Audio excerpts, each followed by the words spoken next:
Um programa de conversas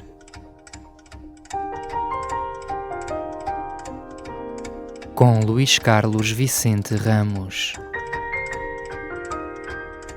O Cravo de Tunes.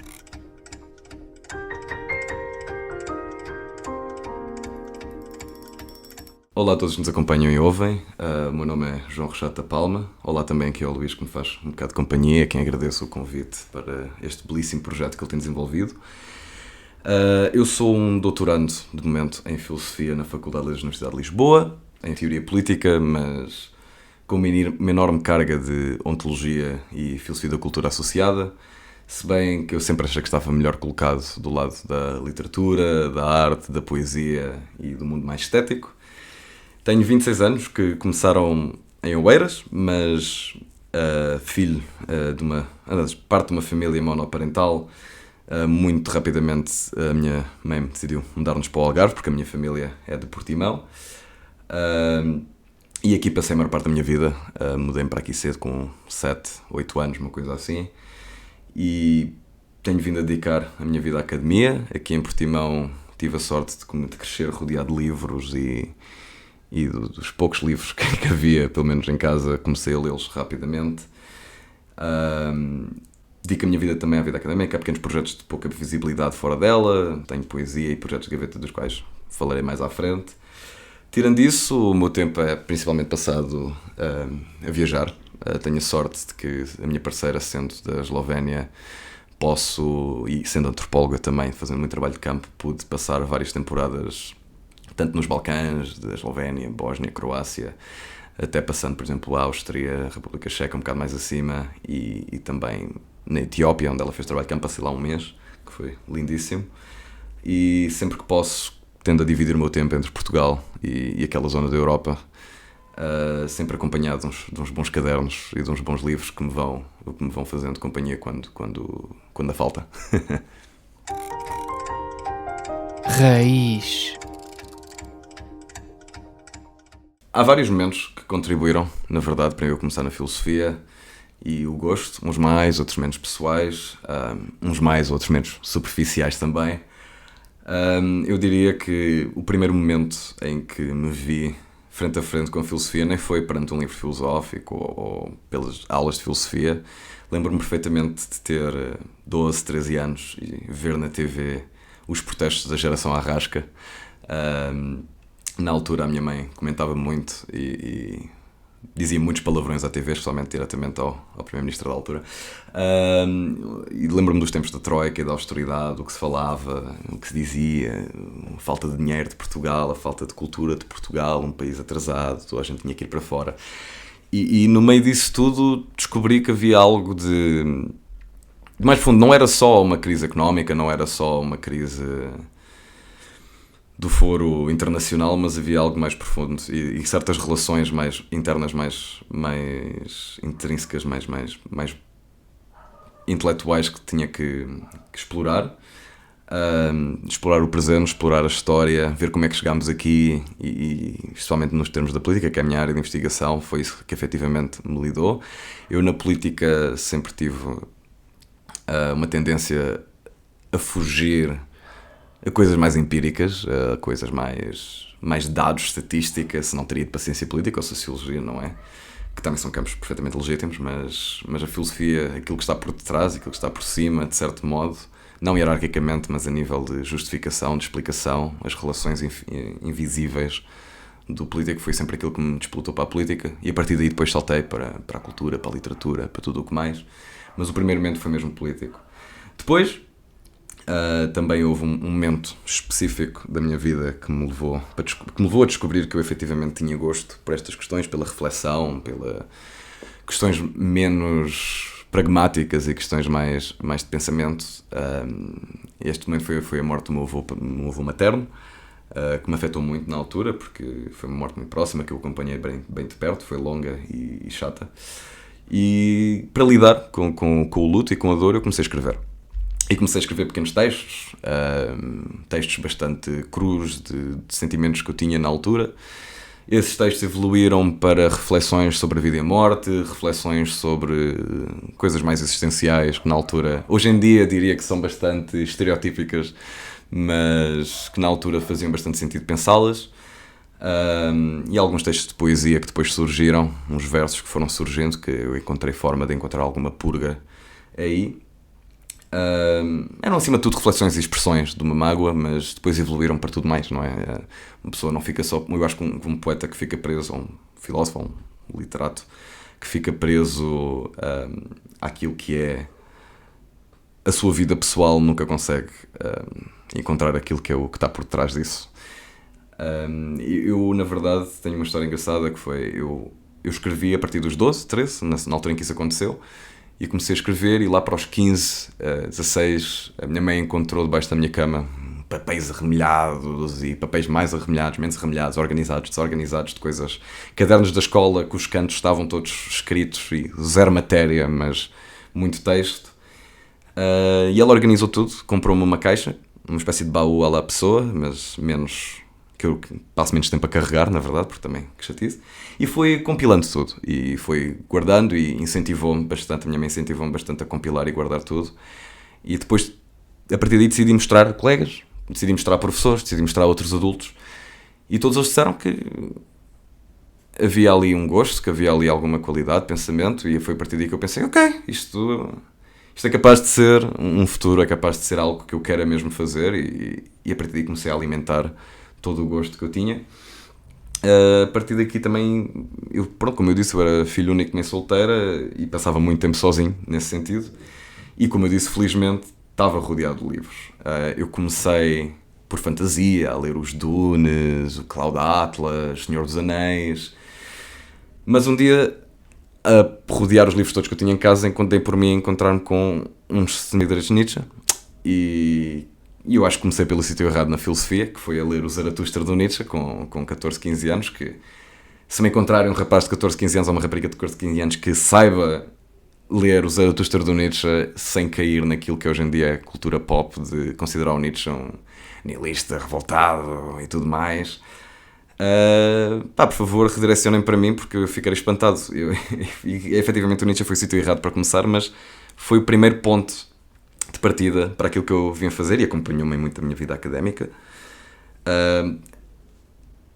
Por outro lado, também foi o certo. Foi o sítio certo para começar, porque o Nietzsche é um autor que faz muitas pontes com o que está atrás, com o que está à frente, com o que está muito para trás e com o que virá muito mais à frente. Então do Nietzsche eu saltei, na verdade, para Voltaire. Tinha um livro dos contos completos e li o Cândido e pronto, os outros todos, aqueles gigantes, agora esqueci-me do nome, mas dos gigantes que vêm à Terra falar com... É um livro, é um conto bastante ecológico, na verdade. E de Voltaire passei para Rousseau, e por isso o meu caminho na filosofia foi basicamente um produto do Nietzsche e da sua antítese no Iluminismo. E só mais tarde, já na faculdade, é que encontrei autores mais contemporâneos e outras leituras. Mas ainda assim, eu queria também expressar que eu acho que as minhas grandes influências foram da literatura e poesia, mais do que da filosofia em si. Sim, li Nietzsche, li Rousseau, Kant, Voltaire, isso tudo, mas na literatura eu dediquei-me acho que foram 2 ou 3 prismas específicos. O primeiro, americanos, o Steinbeck, Hunter S. Thompson, Hemingway, os alemães, Goethe, Hölderlin, Brecht, russos, Turgenev, Dostoevsky, Bulgakov. Eu nunca tive grande paciência para o Tolstói, e já fui muito criticado por isso, mas não continuo a ir ultrapassar um livro inteiro do Tolstói sem perder a cabeça. E também, se calhar fruto de teimosia, nunca prestei grande atenção aos portugueses, até bem recentemente, e só mesmo nos portugueses acho que só dediquei grande tempo ao Antero de Quental, ao Mário de Sá Carneiro, ao Almada Negreiros e, claro, ao Pessoa. Sofia Melbrenner também ocupou algum espaço, e Flor Bela Espanca, mas nunca foram leituras que eu pensei em dedicar muito tempo a isto tudo.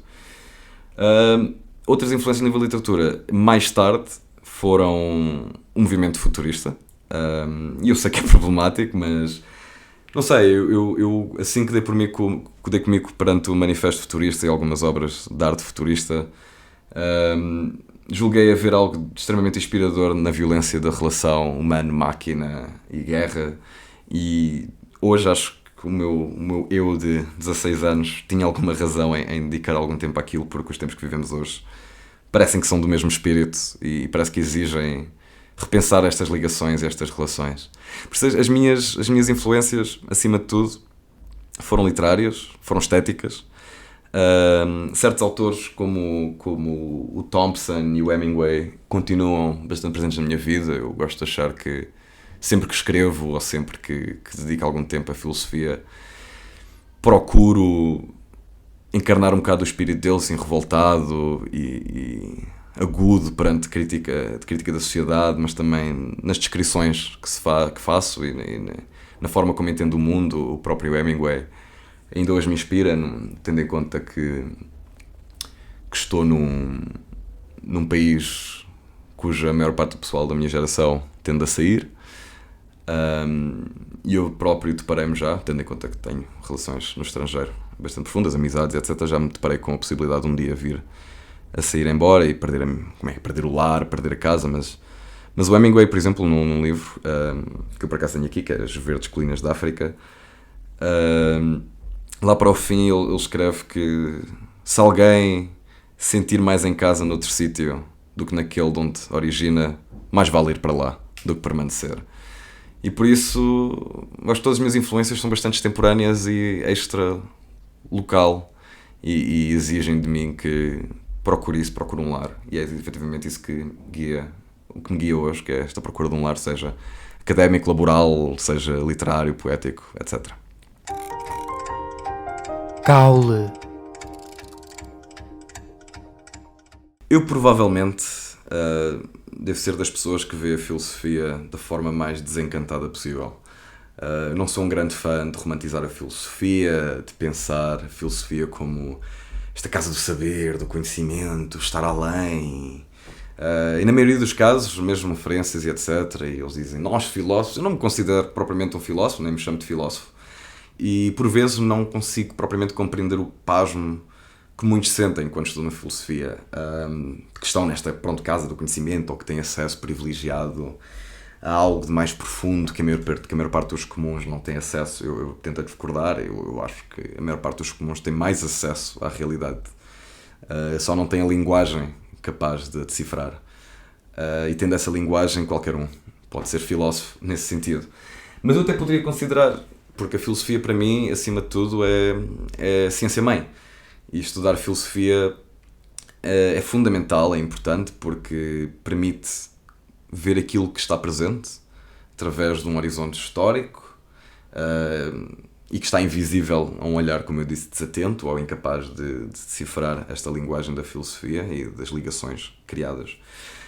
Eu trabalho mais na área da filosofia social, cultural, etc., e por isso o que me interessa é precisamente isso, é encontrar as ligações, pontes, redes de comunicação, coisas invisíveis da realidade que podem ser explicadas através de uma linguagem um bocado mais complexa, uma linguagem um bocado mais técnica, mas que fundamentalmente tende a procurar o fundo das questões, que tende naturalmente a levantar estas mesmas questões para o palco comum e depois mostrá-las, não é? Um trabalho de revelação, e não é que haja gente que esteja mais ou menos pronta para fazer este trabalho de revelação, mas assim, eu acho que a filosofia é um trabalho de encontrar, quase que por surpresa, a realidade de uma forma que muitos não veem e depois tentar mostrar aos outros a forma como essa realidade está feita. E claro que esta visão tem sempre algo de subjetivo e é impossível, julgo, de haver uma filosofia final, um princípio final, ou um princípio arcaico mesmo de toda a realidade, e por isso é que há tanto conflito, tanto debate, tanta diferença ao longo da história e mesmo hoje em dia, nas várias interpretações, seja de autores, seja do mundo em que vivemos. Outro aspecto que também relaciona com isto que eu disse, de a filosofia ser fundamentalmente uma ciência-mãe, é que permite saltar para a grande maioria dos campos a partir daí. Claro que nunca teremos o conhecimento, se dedicarmos só a vida à filosofia, nunca teremos o conhecimento técnico de um sociólogo, de um antropólogo, de um engenheiro, de um físico, não é? Até porque não estudamos esses campos, mas mesmo sem saber a detalhe aquilo que está expresso nas diversas áreas, torna-se fácil com filosofia apreender e investigar, pelo menos conceptualmente, aquilo que tratam. Quem quiser estudar de tudo um pouco, ou quem quiser, ou tiver uma curiosidade assim mais geral, mais universal, acho que deve enverdar pela filosofia, porque é aí que estão os mecanismos, pelo menos os mecanismos linguísticos e conceptuais, para nós podermos investigar, seja o que quisermos na vida. E isto pode passar por campos mais objetivos, científicos, ou mesmo campos mais subjetivos, mesmo da nossa própria vida individual. Eu, ainda assim, acho que esta visão mais desencantada e mais pragmática que eu tenho, também mais metódica e estruturada, tem a ver de como eu lá caí, na verdade. Antes de sequer começar o curso, na altura em que eu estava no final do 12º ano e estava a pensar o que é que eu vou fazer, o que é que eu vou dedicar a minha vida, porque é que eu começo a estudar, tem que ser a minha vida a partir daí. Que hoje em dia sei que é mentira, mas felizmente caí na área certa. E a verdade é que eu em filosofia era a área que eu tinha mais gosto e melhores notas na altura e tudo mais, mas eu estava inclinado para estudar por este gosto pela política, ciência política e relações internacionais. E só mesmo no último dia da candidatura, nos últimos minutos de poder fazer as mudanças lá nos top 6, é que decidi, não, filosofia vai em primeiro.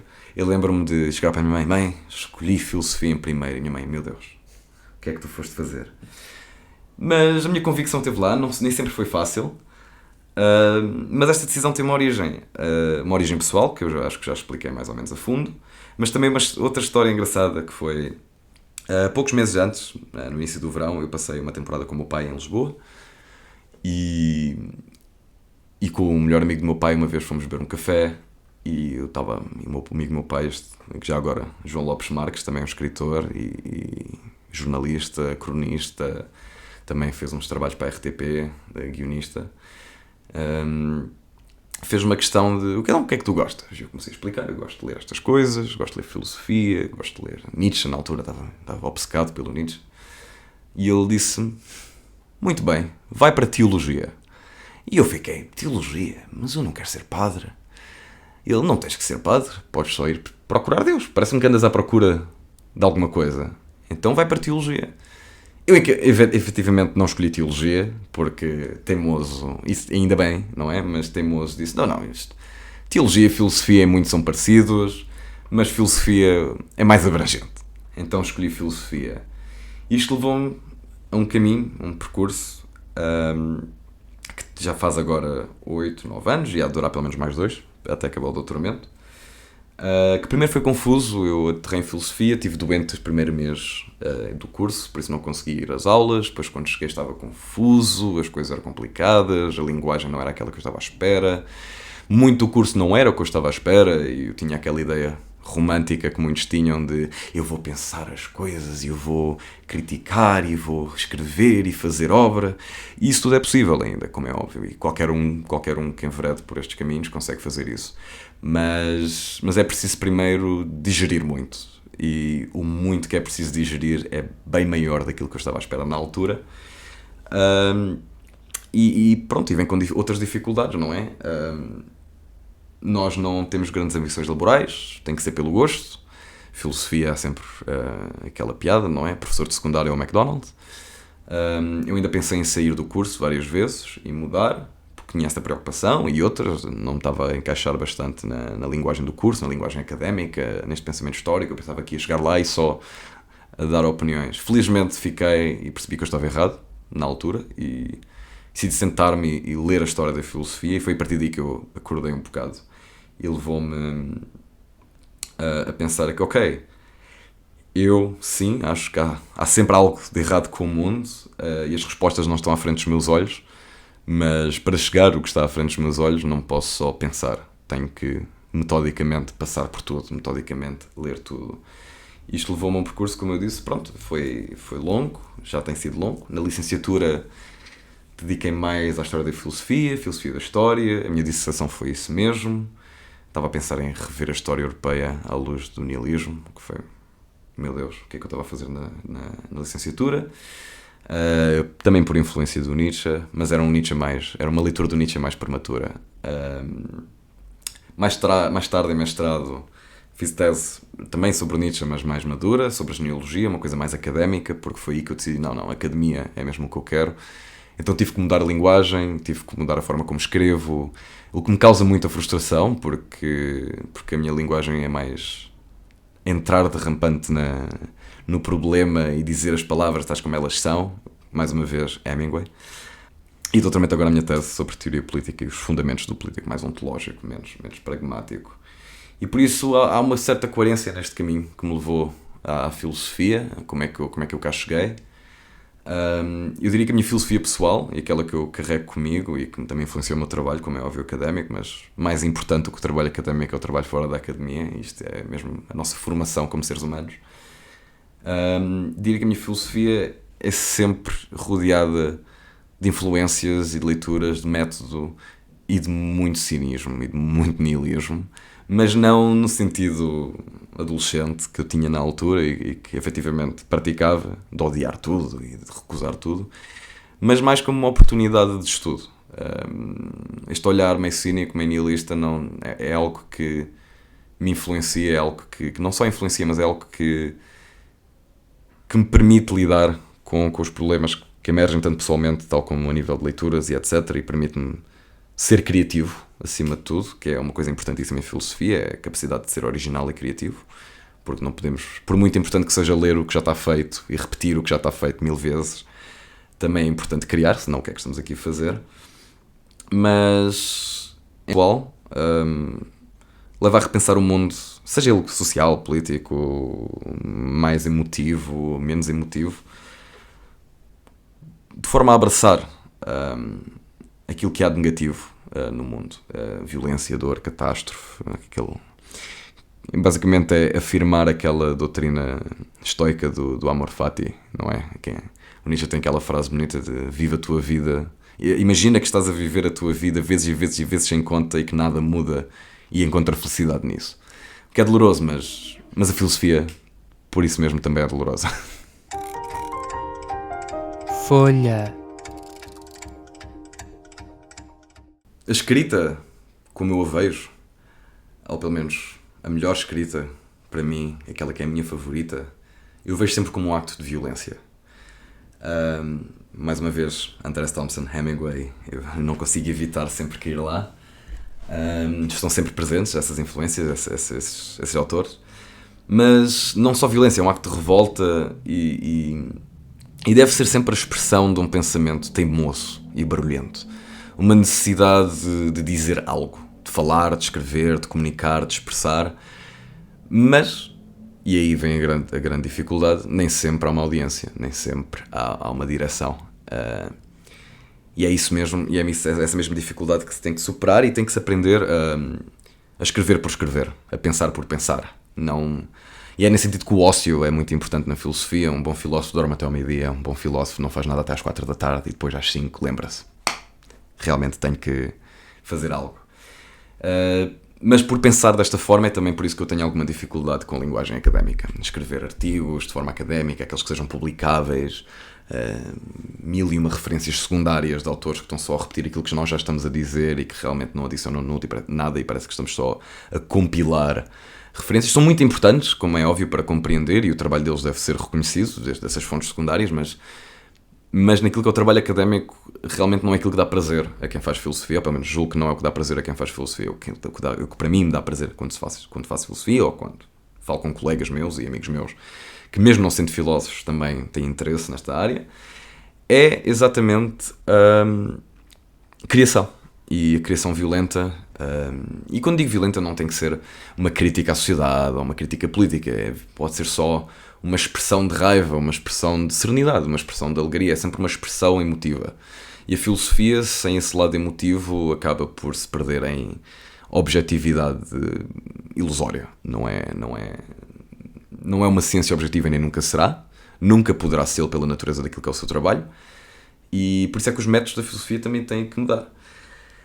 Apesar de tudo, e apesar desta dificuldade com um certo mundo académico e uma linguagem académica, claro que sou um grande fã de uma certa eloquência e complexidade do falar e do escrever. Também não escapo a ser um pretencioso da filosofia de vez em quando.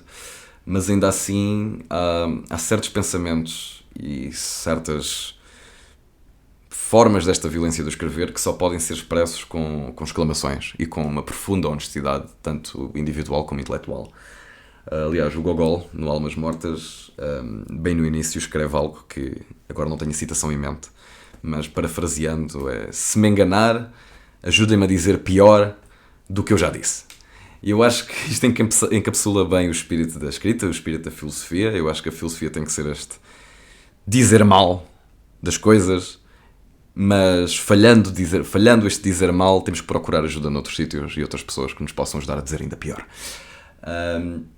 Ainda assim, eu discordo que escrever, e escrever filosoficamente, que também é uma forma de arte, como a literatura, como a pintura, como a escultura, seja terapia no sentido lato do termo. Eu não acho que uma pessoa tenha só que escrever para purgar sentimentos negativos ou mesmo expressar sentimentos positivos.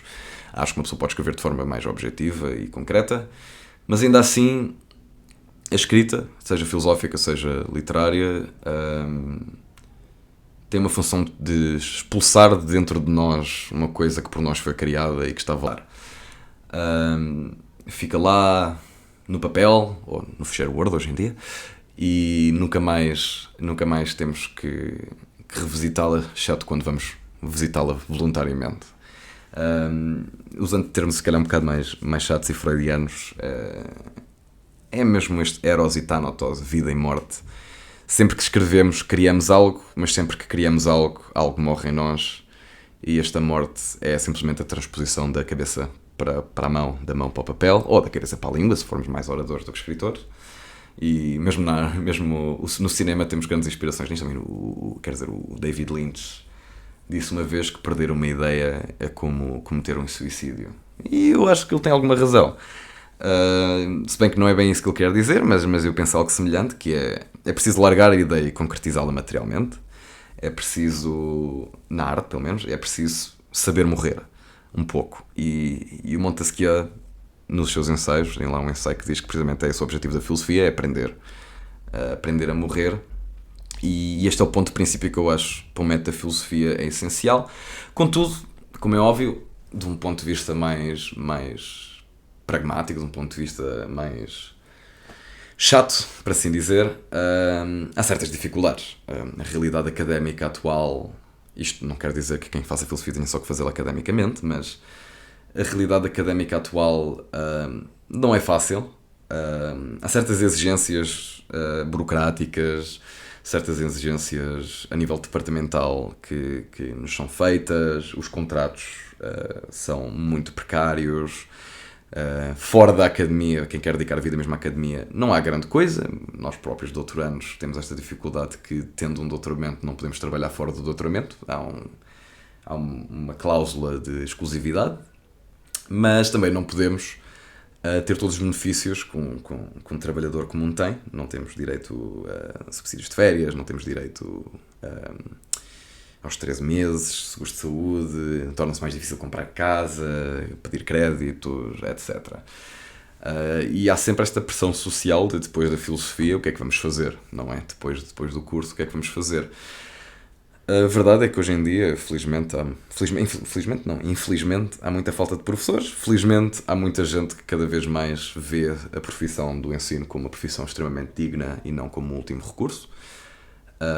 Eu acho que isto é importante porque eu acho que se formos para qualquer país mais desenvolvido que o nosso, que também não é difícil, pelo menos na Europa, a profissão de professor de secundário, ou de professor de filosofia, ou de história, ou de geografia, pronto, não precisa ser de filosofia, mas no meu caso de filosofia, é extremamente valorizada mesmo a nível salarial. Os alunos têm grandes contactos e estes professores estão bastante inseridos no mundo cultural fora das paredes da escola, não ficam presos à carreira profissional de professor, envolvem-se em projetos, escrevem romances, muitas vezes têm tanto nível reputacional como um professor de universidade.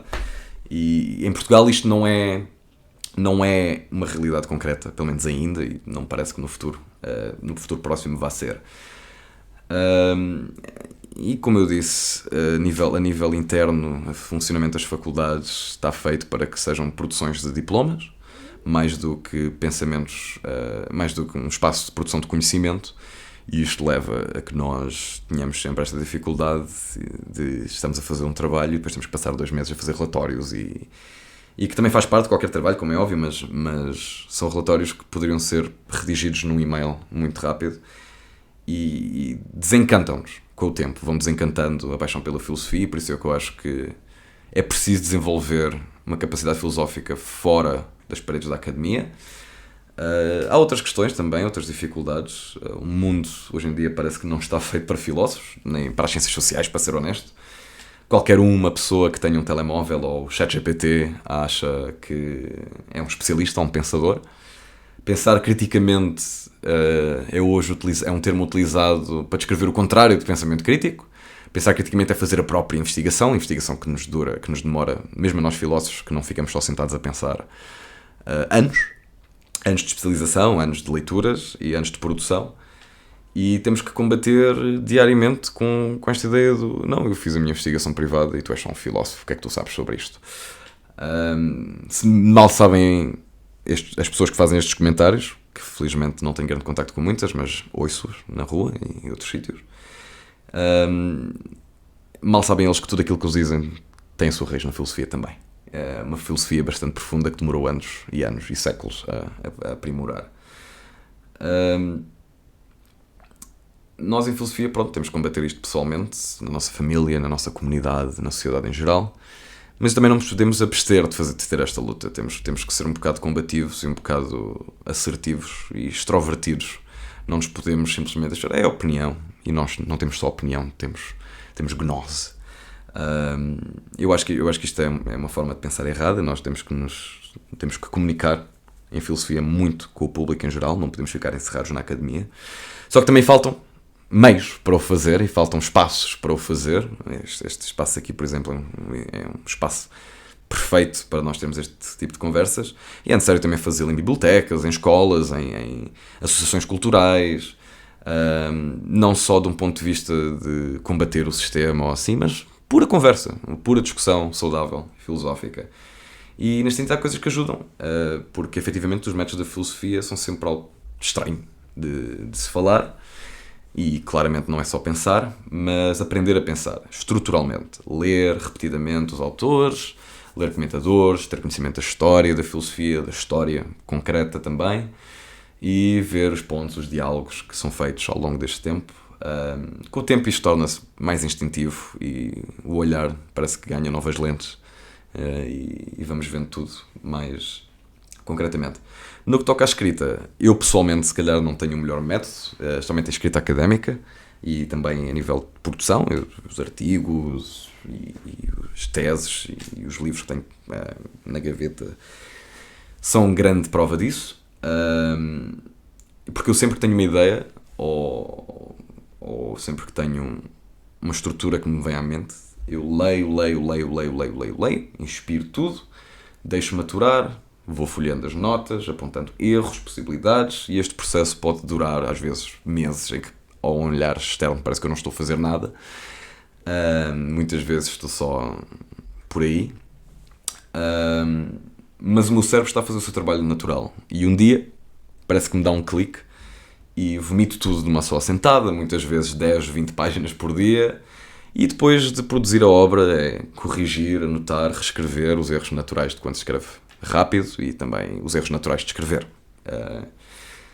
E a inspiração, a nível de inspiração, é extremamente fácil ter inspiração para fazer filosofia, acho eu.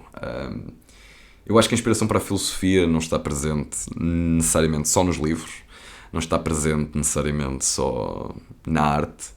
Eu acho que está presente em 4 sítios bastante específicos.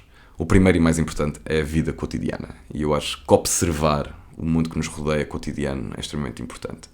Observar conversas que não são as nossas, observar comportamentos, maneirismos, formas de estar, o corpo, a voz,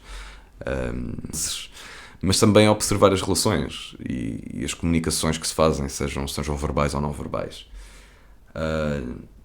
O segundo elemento está na arte. Eu acho que qualquer bom filósofo tem um grande contacto com a arte, porque a arte é precisamente o espaço onde se expressa aquilo que não é dizível, muitas vezes, mesmo na literatura, mesmo na poesia. E é aí que o invisível que eu estava a falar surge bastante, é na arte. E, em específico, em último lugar, no terceiro lugar, não no último, na natureza. E eu acho que é importante estar preso na natureza. Se calhar eu também sou extremamente influenciado pelo Nietzsche, ser um caminhante dos Alpes, ou pelo Thoreau andar na floresta, ou o Emerson ter lá a sua cabaninha, também no Massachusetts. Mas eu acho que é importante estar perante a natureza. E principalmente perante a fúria da natureza. Uma boa chuva, uma boa tempestade, uma boa ondulação, uma suestada, como se diz. E ter em conta que a natureza é algo de maior, é algo de forte, e mesmo pode ser algo tão simples como observar as ondas e a forma como se movem, ou mesmo estar deitado num parque e observar os ramos das árvores a mover-se. Eu acho que isto é essencial, porque a partir do momento em que se consegue ver aquelas linhas finas pintadas do vento a correr as árvores, isso também é um trabalho artístico. É nesse momento que temos capacidade para fazer filosofia. É nesse momento que percebemos, não, é aqui que temos esta capacidade de ver o invisível, de pensar o invisível. E eu acho que isto tudo está rodeado deste quarto elemento, que é o mais importante para mim, que é a religiosidade. Eu não sou religioso, eu sou ateu, pragmaticamente ateu, mas para mim a religiosidade não tem nada a ver com Deus. Tem mais a ver com um certo sentimento de comunhão entre o ser humano e algo maior que si. Isto é algo que nós experienciamos num concerto, com uma boa música, e claro, sim, numa igreja, numa mesquita, numa sinagoga, num templo, mas principalmente perante coisas que simbolizam mesmo, maiores que nós, e nas quais temos uma presença, não é? Os alemães chamam de Stimmung, ou Simon, na altura chamava de Stimmung. E eu acho que esta presença em algo maior que nós é o que torna capaz de ver aquilo que está a ligar toda esta unidade, toda esta multipolaridade que forma a unidade. E eu acho que isso é o mais importante para fazer filosofia, é para criar um método filosófico. Parece muito pouco pragmático, mas a parte pragmática é depois mesmo pôr as mãos às obras e escrever. Pétala. Eu tenho vindo a desenvolver muito trabalho escrito, muito trabalho dito. Não tenho vindo a publicar grande coisa, na verdade. Tenho algumas publicações e materializado de forma pertinente, pronto, não tenho muito, mas tenho alguns projetos concluídos, tenho artigos no público que variam desde uma crítica a um filme de animação para crianças, um texto sobre a crise da habitação, sobre o turismo em Lisboa, um texto sobre o genocídio atual em Gaza, entre outras coisas. Isto no público, naquela secção do P3. Tenho depois artigos académicos e uma recensão. A recensão é de um livro de um professor que foi nosso, não é, de Pedro Calafato, sobre a Escola Ibérica da Paz. Ele convidou-me a escrever uma recensão sobre o livro. Eu, claro que na altura, querendo publicar o que quer que fosse, aceitei, mesmo que não fosse uma área que eu estava propriamente inteirado. E tenho um artigo publicado com a minha parceira sobre neocolonialismo e práticas de neocolonialismo, nos casos específicos das populações curdas no Médio Oriente e da Palestina. E tenho 2 artigos no Prel de teoria política. Um deles, e mais especificamente concreto já, é sobre práticas democráticas, a maneira de estar democrática, e eu estou basicamente a defender que a democracia, no fundo, é surpresa, conflito e choque de forças, mas um choque de forças que é análogo a 2 elementos. É uma piada minha, mas que eu tenho vindo a conseguir passar em meios académicos, que é análogo a uma tática de futebol, que é o Gegenpressing. E o Gegenpress é basicamente a ideia de quando se perde a posse, procura-se imediatamente pressionar e recuperar a posse, porque a natureza do poder é essa, a conquista e manutenção. E eu tento aplicar isto depois a um conceito que foi desenvolvido por uns autores, primeiro pelo Nietzsche, e não primeiro pelo Nietzsche, primeiro por outros. Primeiro pelos pré-socráticos e pelos gregos, mas mais concretamente e com influência mais política pelo Nietzsche, pelo Burckhardt, e mais recentemente pela Chantal Mouffe, que ainda está viva. E é o agonismo, a noção da agon e agonismo. E basicamente a noção de que há um conflito constitutivo que não é um conflito de nulificação, mas um choque de forças afirmativo, e que toda a política, no fundo, e que toda a sociabilidade, no fundo, é esta afirmação de identidade individual e coletiva e resistência, que no fundo a resistência também é uma forma de afirmação. Este é o projeto mais concreto. Basicamente definir que a democracia é isto, e precisamente é isto que tem que ser limitado em democracia, em vez do que se faz hoje nas democracias liberais, que é basicamente nulificar este conflito e procurar meios termos. O segundo é teoria política, mas mais virado para a psicologia política, e é basicamente a aplicação de algumas noções freudianas e lacanianas, que não vale a pena também estar aqui a entrar em demasiado detalhe, mas basicamente aplicá-las àquilo que é a constitutividade de uma identidade social. Há a ideia de que a própria arte é uma construção, não no sentido pós-moderno, mas é uma prática social. E por ser uma prática social, está sempre associada à nossa psique interna e no fundo, mesmo usando os termos freudianos, que a arte é uma expressão do sonho. É basicamente a forma de interpretar aquilo que a vida nos enfia no cérebro e depois expressá-lo de volta. E o sonho, nesse sentido, tem essa mesma capacidade, é expressar um desejo, não é? Ou um medo, ou o que quer que seja. Mas que a arte tem uma função especificamente interpretativa do mundo. E que depois toma as mais diversas formas e as mais diversas tonalidades, claro. A grande obra que eu estou a materializar de momento é a minha dissertação de doutoramento, como é óbvio, que é aquilo que estou a ser pago por fazer. Parece estar a ficar interessante. Valeu-me convites para fazer estadias em Viena, passar uns meses a trabalhar com um grupo de investigação que se dedica bastante a este tema. Mas, no fundo, a minha tese é repensar o fundamento do político e da política à luz de um conceito heideggeriano, não é? O abismo e o Abgrund em alemão, que até que é necessário saber, e antagonismo. E basicamente explicar que o político não tem fundamento. A política não tem fundamento final, não tem fundamento material, económico, não tem fundamento social. A política acontece. E acontece de que modo? Toda a identidade é construída através de mecanismos e lógicas de equivalência, de afirmação, de construção de identidade, resistência, negação e especialmente negatividade radical. E só no choque é que essas identidades ganham o seu sentido. Por isso, no fundo, é complicado, porque isto é de uma tradição que foi cunhada por um autor austríaco que se chama Oliver Marschart, que é o pós-fundacionalismo. Mas a ideia central é de que toda a política se funda neste ato político do antagonismo e que depois se expande por um conjunto de questões de sentido, de semiótica, uma certa política existencial. É o que eu faço, é existencialismo político. Isto valeu-me também... eu espero um dia poder vir a publicar isto, não é? Neste momento já vai demasiado longa a tese. O meu plano inicial era 750 páginas. Já me disseram que isso é infazível nos dias de hoje, mais outra dificuldade do mundo académico, já não se pode fazer grandes obras, tem que se fazer tudo de forma digerível.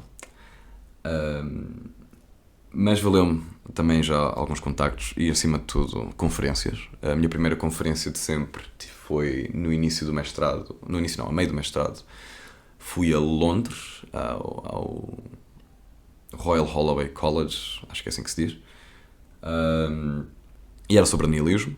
E eu fui defender basicamente que o Nietzsche tem que ser lido de forma... O nihilismo é uma coisa afirmativa que temos que afirmar e o nihilismo é produtivo acima de tudo. Fui a Braga apresentar estas teses sobre a Chantal Mouffe e teoria política. Em Lisboa organizei algumas conferências e workshops sobre os meus temas, sobre, na altura do mestrado, genealogia e pensamento da história, historiografia, e agora estou a organizar também um workshop sobre precisamente este tema desse que já falei. E também estive em Praga, basicamente a fazer um bocado mais do mesmo. Entretanto, tenho outros projetos fora da academia, que são bastante interessantes. Eu e um amigo meu, Marco Coelho, que foi um colega meu de faculdade, criámos recentemente um jornal, ou uma revista, como quiserem chamar, online, que se chama A Gralha. É um projeto de pouca dimensão, nós estamos a procurar formas de o projetar um bocado melhor, tornar aquilo um bocado mais profissional, para não parecer só uma mera compilação de textos de 2 pessoas ou 3. Mas temos esse objetivo de expandir, provavelmente criar grupos de discussão, podcasts, provavelmente mais coisas, ainda temos que pensar nisso. E aquilo que eu acho mais interessante a nível de produção, a partir da filosofia, foi ser entrevistado, já. É uma coisa que me faz muita confusão pessoas perguntarem para eu ser entrevistado, porque eu fico, mas eu não sou ninguém. Não, mas na Eslovénia, onde a minha parceira é, muitas vezes tenho amigos nossos e colegas nossos, também que eu conheci através da filosofia, muitas vezes, mesmo antes de a conhecer ela, que trabalham para jornais de boa dimensão na Eslovénia, e que muitas vezes me perguntam, sendo que eu sou português e não devem conhecer muitos portugueses na Eslovénia, que me entrevistem como uma espécie de especialista em política portuguesa ou especialista em assuntos portugueses. E na altura das eleições legislativas o que eu fiz foi isso mesmo, fui entrevistado para explicar um bocado o contexto histórico da democracia portuguesa, o contexto atual da democracia portuguesa, as direções possíveis, o que é que causou o estado de situação. Já fui entrevistado sobre a situação da habitação em Portugal, muito especificamente sobre Lisboa, claro que é onde eu vivo, e também sobre o estado do ensino superior, porque há certos projetos europeus de projeção assim mais internacional que precisam de gente que procure comunicar como é que é a realidade dos seus países, como é que é a realidade daquilo que é o seu trabalho académico, e tenho vindo a fazer isto, ou seja, falar e comunicar, seja com quem for, seja na rua, com um estranho, seja num café ou num bar às 3 da manhã, com alguém que tenha algum interesse, mínimo que seja. Eu acho que isto é a maior materialização do processo filosófico. Claro que, idealmente,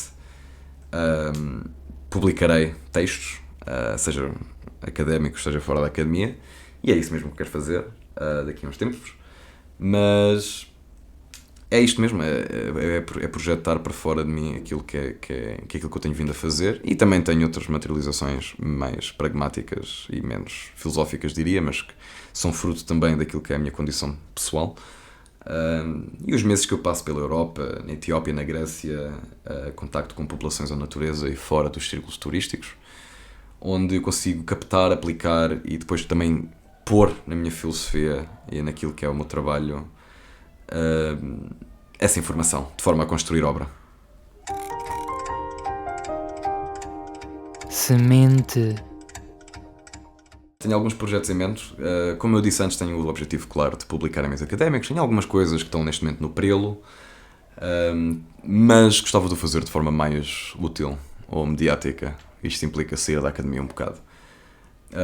Não é fácil, mas estou à procura de encontrar editoras que publiquem fora do que é útil e, acima de tudo, não tenham este hábito de cobrar ao autor a edição, aquela coisa de cobrar, paga-nos 1.000 euros e nós publicamos o teu livro. Não é fácil em Portugal, porque o mundo editorial em Portugal é de pequena dimensão comparativamente com outros sítios, mas acima de tudo está muito monopolizado por alguns grupos.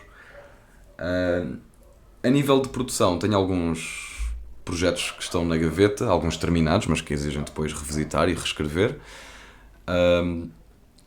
Tenho um livro de ficção que eu escrevi, meio de ficção, literatura filosófica, como quiserem chamar, mas que eu escrevi há cerca de 2 anos, no verão, que se chama Triunfo dos Miseráveis e que conta a história de uma pessoa que, pronto, muito autobiograficamente representa muito aquilo que é o meu pensamento e a minha filosofia. E uma noite, num pub, em Lisboa, num bar, e todas as coisas absurdas que acontecem num bar ao longo de uma noite, mas sempre com um diálogo um bocado mais literário e mais intelectualmente produtivo do que aquilo que costuma ser uma noite normal minha num bar. E com certos elementos de realismo mágico, diria, chama-se Triunfo dos Miseráveis, precisamente porque o bar é o templo dos miseráveis, e um livro que expressa uma espécie de combate entre um certo pessimismo nihilista e uma espécie de revolta também nihilista otimista, e que está presente naquilo que eu disse. E espero assim que tiver tempo poder revisitar esse livro, expandi-lo um bocado e reescrever algumas partes, porque na altura quando eu escrevi ficou muita coisa por dizer e muita coisa por escrever ainda.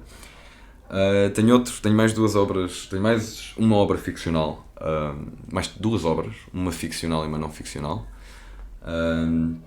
que é um diário de guerra civil ficcional, que eu tinha a ideia de fazer já há uns tempos. Comecei há 1 ano e sempre de vez em quando vou escrevendo umas coisas, mas como é óbvio, neste momento não tenho grande tempo por causa de outros compromissos académicos. E crónicas de viagem, das viagens que eu tenho feito, porque nos últimos 3 anos têm sido bastantes e vou sempre escrevendo, vou sempre anotando aquilo que vejo e vou sempre pondo um bocado daquilo que é a minha bagagem teórica numa vida menos teórica. Entretanto, tenho, como eu disse, a ambição de tornar a minha tese publicável, e tenho uma certa obra. Tenho outra ambição, que é um dia publicar um conjunto de aforismos, ou parágrafos, ou textos pequenos, ou pequenos ensaios, ou o que quiserem chamar, que são basicamente o resultado dos últimos 12 anos que eu dediquei à filosofia, 8 academicamente e os anteriores. São textos soltos que eu quero vir a compilar e também incluem poesia, aforismos, breves ensaios literários filosóficos, que se expandem desde a sociologia à cultura, à natureza, à produção da arte, à psicologia filosófica ou crítica da modernidade. A nível de carreira, tenho que ser honesto que as minhas ambições já foram maiores. As minhas ambições de um dia chegar a ser um professor ou mesmo ser uma grande figura do mundo cultural e literário português já foram maiores. Eu acho que qualquer pessoa que queira ter sucesso neste meio tem que abandonar isso, porque é uma prisão. E eu acho que é importante que todos nós, nestes meios culturais, artísticos, literários, filosóficos, seja o que for, desde que consigam manter os meios de se sustentarem materialmente e combinarem isso com tempo para a atividade de leitura e da escrita, devem ser felizes, porque isso em si já é raro. Nunca foi comum e hoje em dia houve ali um período de tempo em que era possível, no final dos anos 80, 90, pelo menos no Ocidente, e hoje em dia é cada vez mais difícil e vai tornar-se ainda mais difícil, especialmente com o desenvolver-se das tecnologias, das inteligências artificiais e o fácil acesso à informação e conhecimento digerido, que na verdade não é nem um nem outro. Estou à procura de desenvolver a gralha mais, como eu disse, e levar estes projetos mais a fundo e expandir possivelmente o seu âmbito para não incluir só textos de natureza mais crítica, teórica, filosófica ou crónica, mas para poesia, para contos, tudo o que vier à mão, na verdade, publicar tudo que possa ser escrito, ou mesmo não escrito, posso quiser publicar arte lá também. Admito pronto, que sou muito mau em marketing e a marketabilizar as coisas que eu faço por prazer, porque sou muito contra a ideia de que aquilo que fazemos por prazer deve ser um meio de sustento, mas acima de tudo acho que é necessário continuar a trabalhar bem, e tanto eu como os meus colegas e companheiros que eu nem conheço neste mundo, que têm as mesmas ideias, os mesmos esforços e as mesmas lutas, não desistir, porque a ideia é que se 10 milhões atirarem barra à parede, pelo menos 5 ficarão lá presos, e todos temos que tentar para conseguir criar algo, e se todos conseguirmos criar algo, eventualmente esse algo melhor surgirá, ou pior, e se for pior, depois há que lutar contra isso também.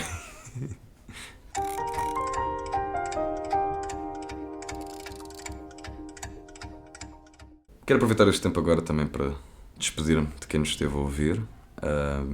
Obrigado ao Luís novamente, porque este tipo de projetos, especialmente focados aqui nesta região, que é o Algarve, são instrumentais para o desenvolvimento da região. Nós, especialmente, eu como eu disse, nasci em Oeiras, ou nasci em Lisboa, se considerarem Oeiras Lisboa, não sei, mas passei grande parte da minha vida cá e fiz parte de uma geração de gente muito desiludida com o Algarve. Eu próprio não tinha conhecimento do nível cultural que o Algarve tem até 4, 5 anos atrás, ou bem recentemente. E é necessário termos estes projetos, é necessário continuarmos nesta região a pensar, escrever, produzir, reunirmos, falarmos e continuarmos neste processo que é a produção de um Algarve mais desenvolvido, mais cultural, não só dedicado ao turismo, não só dedicado a mão de obra barata e sobreviver verão a verão até que um dia caiamos mortos no cemitério, mas dar um bocadinho de vida a esta região é necessário, porque nós não conseguimos desenvolver a região de outra forma. Já não basta mal termos transportes ferroviários, já não basta sermos uma das regiões mais pobres do país, não haver emprego, as rendas estarem tão altas como em qualquer outro sítio, os preços das casas também, não haver casas porque é tudo dado ao turismo. Só faltava também agora não termos cultura. E perdendo a cultura, que no Algarve já tem vindo a ser muito destruída e muito combatida, com uma resistência valente, na verdade, em muito sítio. Este podcast, estes projetos do Luís é um exemplo perfeito disto. Mas destruindo isso, o Algarve ficará sem nada. E isso não só não pode acontecer, como há muito mais para desenvolver aqui, porque isto há o slogan de estudar e viver, não, estudar ou trabalhar onde é bom viver. Isto é subjetivo, mas é possível. E se quisermos tornar isto um sítio onde se pode estudar, onde é bom viver, é necessário fazer mais, mas muito mais. Por isso, obrigado a todos que nos estão a ouvir, obrigado a todos os que nos ouviram no futuro e obrigado, Luís.